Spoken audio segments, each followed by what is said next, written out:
What's going on, everyone? Welcome to a special video on the channel. We've got FIFA 20. We've got a special guest, professional player, Nightwatch. Hey bro, how's going on? How's it going? Thanks for having me.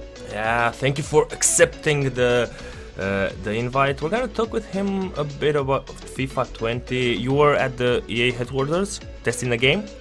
It was actually in Berlin where we tested FIFA 20, but yes, the main point is we did like FIFA 20. Yeah, I asked you guys a few questions on Twitter regarding your FIFA 20 wish list, and now we've got the questions and we've got the man who can actually answer to us. From what I understand, it's not the final build, of course. Oh, obviously, at this point it's never the final build, but I guess this year they just want people to test it out, to see if there's things wrong with the game and to get feedback. They'll obviously do a lot of changes, but it's just an idea to have of FIFA 20. Yeah, you know, we're gonna talk to the audience like they never heard about the FIFA development process, you know? So, noob style. Because some of them may think that the game is already finished at this moment. Yeah, of course. You understand what I mean? Also, guys, make sure to check the link in the description. If you've got any other questions regarding FIFA 20, the Twitter and the YouTube of our friend here will be in the description. Make sure to check it out. Okay, first of all, this was, I think, the most asked question. Is La Croqueta still a thing? La Croqueta, if you mean still a thing, is it overpowered? No. Yeah, overpowered. What we played, you can do La Croqueta, but first of all, it is kind of slower. Second of all, you cannot chain because of the new chain skill moves. And third of all, and most importantly, on the build we played, you can only do La Croqueta forwards. So you cannot exit to the side, or like the croqueta that looks kind of like an elastico. You cannot do those two. You can only do it forwards, so it's not that overpowered at all. Okay, and regarding the chained skill moves, do you think it's a good thing actually that this is implemented in the game? Personally, I don't think it's that much of a good thing because it's done mainly to stop what was abused this year with croquetas and elasticos. They could find a middle ground to like stop the chaining for similar skill moves, but let different skill moves be chainable. Maybe like 2 or 3, and maybe punish it after that to not like make it too broken and unrealistic. But I think that's a fun part of the game that is not that overpowered. Maybe the best player who can do that in the world is Tex, and that's one player out of millions against pros. I mean, obviously, because if it works against pros, that's when you know it's maybe broken. Because if it doesn't work against pros, that means if you're good at defending or good at playing, you can kind of counter it. So I think there's a middle ground to be found, but we'll see if they make any changes to it. Yeah, just to clarify, so doing La Croqueta 10 times in a row was absolute bollocks this year. But doing different type of skill moves in a row, as you said, 2, 3, maximum 4, still should be a thing, because it would take away the fun part sometimes, you know? Exactly. Especially for casual players, especially for skillers. Yeah, especially for content creators like R9 Rai, Kazoo, etc. Yeah, that's people you punish kind of their, I wouldn't say career, but most of their things they're known for. Okay. Next thing on my list, we've got shooting from inside the penalty box. Is it still that random regarding the goalkeeper? Like, I had so many games this year when the goalkeeper was turning into freaking Spider-Man.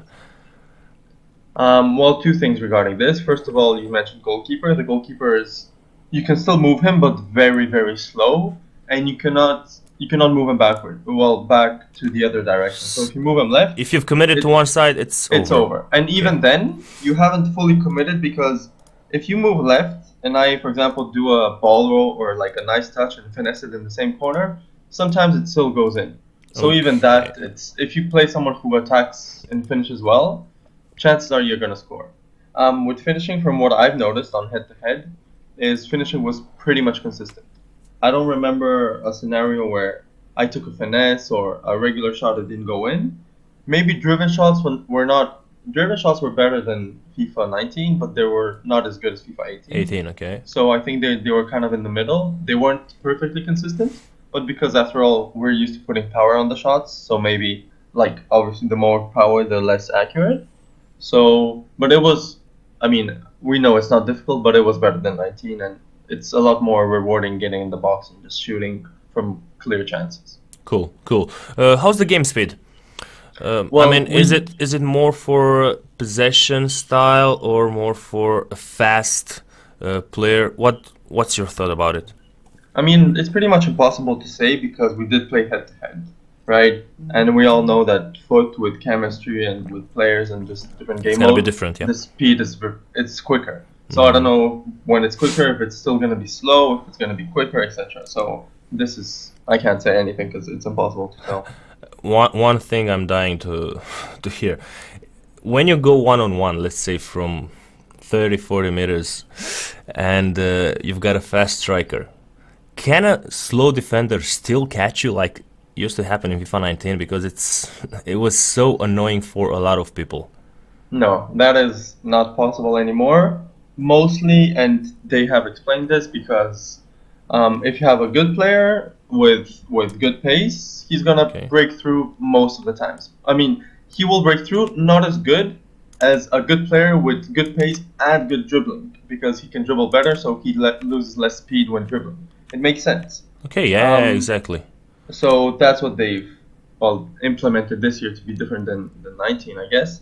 And yeah, if you have a quicker defender but he's not that strong, or you have a bit slower defender and he's strong enough, he can catch you up but not push you off. Or if he catches up, he will push you, etc. You have different scenarios that make sense from a footballing perspective. But what we see on 19 with I don't know Chiellini catching up to CR7, that's not going to happen anymore if you're clearly through and behind the defense. Cool. That's great.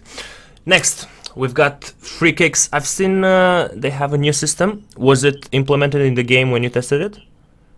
It was. Free kicks and pens were implemented. Pens were not fully finished from what we saw and what we understood. It still had some problems, some glitches, but obviously it was like 3 months before the release of the game, so they have a lot of Okay. time to finish that. Free kicks, they looked as if they could be overpowered like 1 month in. Because for example, I scored a green free kick. You can time free kicks and pens. I scored a green free kick in my third try. It went top bins. So it could be overpowered, but we gave that feedback and they might kind of nerf them maybe a bit, maybe make them harder. I don't know, but it seemed it could be too easy on like for good players to master. Yeah, but you still have the goalkeeper movement. You can counter that. Exactly, but that's the same argument with the finesse shot meta at the start of 19. You could move your goalkeeper to save it, but But it's still, 50-50, mhm. right? You have to choose a correct corner or else it's a goal. So that's how I felt free kicks could be eventually. So far, from what I've heard, you seem a bit scared about free kicks regarding the Well, level of overpowerness, let's call it like that, from pros. yeah, I mean personally because I scored my third. Maybe it was Hmm. just an exception, maybe, but that's how I felt because you do it. It's not easy. You have to choose your spin on the ball with the right stick. You have to with the triggers and the bumpers choose if you want to run to the ball, etc., etc. And you have to time your shot and you have to place it because free kicks the circle is like on the corners. You have to keep your analog at the exact same position or else it will go back to the middle.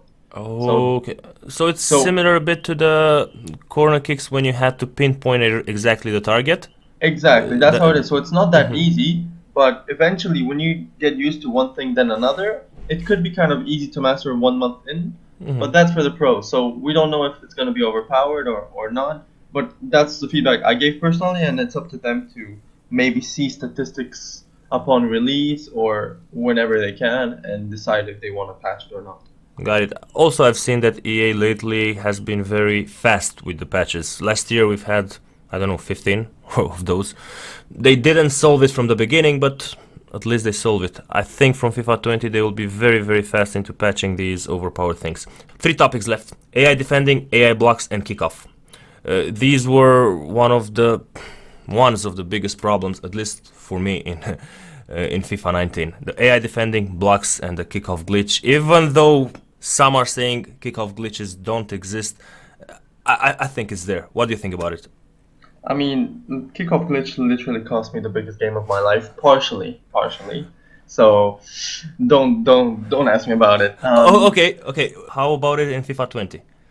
Well, the thing with kickoff, what they've done with kickoff, for it to be kind of a thing, is because in previous years, because of the KSI kickoff glitch, they pushed the defense to be backwards Back, and leave a exactly. big gap between midfielders and defenders. So we gave them that feedback because it was still kind of the same. So we told them just push the defenders more to the front to stop this gap. And if somebody wants to defend the KSI, all they have to do is just take their center back and move him backwards. Yep. And because passing is not as good with not the best players like before, it will not even be that easy to do. Did you still feel like the kickoff was a thing now in FIFA 20, or you didn't get the chance to play enough games? The thing is, we only played 2 days, so you can't really say Mm. for Hmm. 2 days, and we didn't even play all the time. You still have like the core issues from kickoff, like your defense going backwards. So maybe yes, it could be a thing, Still, yeah. but we did give the feedback for them to change that. So I feel they will change it. So hopefully, when the game comes, no, or a lot less. A lot less. Cool. How about AI defending? Nerfed a bit, or at the same level with FIFA AI 19? defending is very nerfed. Well, two sides. First of all, rewarding manual defending with tackling and Cool. everything. If you defend manually, you're a lot better than FIFA 19. And if you AI defend, you're a lot worse. I tried, just for the sake of it, to hold one player for 5 seconds, and Megabit, another pro player, did 4 passes, and he was in on net. So that's how it should be if you don't switch off a player. And because you're going to ask about AI blocks, Yep. AI blocks are still a thing, but if if the player is in the shooting lane, so if the defender is on your shot, he will still block it. But because AI defending is not that overpowered, it's easy to create an open space. And if you shoot in a position where there's a defender in front of you, then you haven't made the right choice of a shot because you have a defender in front of you, you should not shoot, and the defender will still kind of block it. They don't do the sliding tackles. You know, when you do a shot and you see They do two jump. bloody defenders doing sliding tackles to cover that certain area of the pitch and block the shot. Do they still If do that? if they're close to the player that shoots, they will do it. But on FIFA 19, when you watch the replay, you can see the defender like run back 10 yards to cover the open space just to block the shot, just to throw himself. They don't do that anymore. So if you're in open space and you shoot, there's no defender that will come from somewhere and just dive into a tackle. If the defender is next to you, he will jump. Like it kind of makes sense. You don't want the AI to do absolutely nothing, right? But if you're in open space and there's no defender next to you, you shoot and nobody will come to jump and block the shot. Okay, got it. So good news so far. Overall, would you say that Over, you are pleased with the changes? That we're I moving mean, in the right personally, direction? because of oh well, definitely in the right direction. I mean, we all know that from 19, everything is in the right direction. But we have, my opinion is the best things that happened for FIFA 20 is the defending that's made more manual and a lot less AI, and like finishing is back the way it should be. So I guess that's the main talking points, and obviously you have some other changes and improvements that nerf things that were very overpowered on FIFA 19, but these are just details that just add to a normal game. But two new main things, very important, I think, will make for a better game so far, as of yet, right? As of yet. Okay, because I remember having FIFA 18 at the beginning. I think it was one of the best games in terms of manual defending and finishing. Like, if you're good at defending, you've conceded, I don't know, 1, 2 goals maybe. And if you're good at attacking, you could score 7, 8, 9, 10 goals against an average player. And then they patched it, I think. It was a very drastic patch, if you remember. Yes, I remember, and they did that mistake of patching it very soon after not waiting himself. On 19, if you notice, they had the intention at the start. They had good intentions. They wanted to wait a bit, see the community, get used to the game, etc. But the only problem is that FIFA 19 was so bad because of bicycle kicks and everything that they needed to patch it. So they had good intentions, but the game was not good enough. So they will keep these good intentions, but the things that they should change, they are kind of changing now based on the feedback we've given. So hopefully, when the game comes out, a lot less things are going to be broken. Obviously, they will have data and they will see what stuff is very overpowered and not good and has to be patched. But we were there to see if things like bicycle kicks went in or stuff like that, you know? So for the core mechanics, we were there to help them out to avoid releasing a kind of broken game. And they will kind of wait with the first patch to let the community get used to the game, etc. I don't think they will make the same mistake as FIFA 18. Okay, guys, so thank you so much for taking the time and explaining to the audience your thoughts, telling them what they should be expecting from FIFA 20.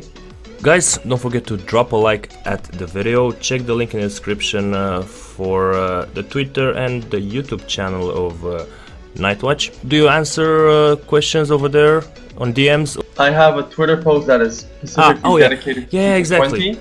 So every question that you could possibly have, I think should be answered there if you look through the comments. Cool. So, and in case you don't see your question, ask it, but make sure to say, because I've repeated a lot of stuff, so I think there's a lot of information there. Cool, so I'm just gonna leave in the description the thread on Twitter, so you guys get the chance to read everything about it. This will be all for today, guys. Thank you all for watching.